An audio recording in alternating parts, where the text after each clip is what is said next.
ඔන්න ඉතින් ඉර බහගෙන යන හැන්දෑවක මේ දවස්වල ගොඩක් දෙනා කතා බහට ලක් කරන. ඒ වගේම ගොඩක් දෙනා බලන්න යන කඩදොර පුරාණ විහාරය බලන්න අපිත් ගියා. ඉතින් ගොඩක් දෙනා දන්නවා මේ විහාරස්ථානය පිහිටලා තියෙන්නේ කොහෙද කියලා. කොත්මලේ ජලාශය ඉදි කරනකොට ගම් කිහිපයක්ම යට වෙලා තියෙනවානේ.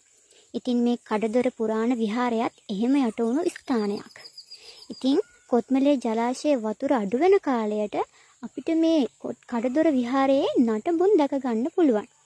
මේ පිළිම වහන්සේ, දේවතා රූප, මකර තොරණ ඒ වගේ නටබුන් අපිට අදටත් බලා ගන්න පුළුවන්. ඒ වගේම තමයි මේ කඩදොර විහාරයේ බෝධි ප්‍රාකාරයේ නටබුන් අපිට දැක ගන්න පුළුවන්. ඔයාලට මේ දැන් පේන්නේ කඩදොර පුරාණ විහාරයේ බෝධි ප්‍රාකාරයේ නටබුන්. ඉතින් අදටත් මේ ස්ථානයට එන ජනතාව මල් පහන් අරගෙන ඇවිල්ලා මේ කඩදොර පුරාණ විහාරස්ථානය වැඳ පුදාගෙන තමයි ආයෙත් මේ ස්ථානයෙන් නික්මිලා යන්නේ. ඉතින් අවුරුද්දේ එක් කාලයකදී පමණක් උදා වෙන මේ අවස්ථාව මගහැර ගන්න එපා කියලා ඔයාලටත් මං ආදරෙන් මතක්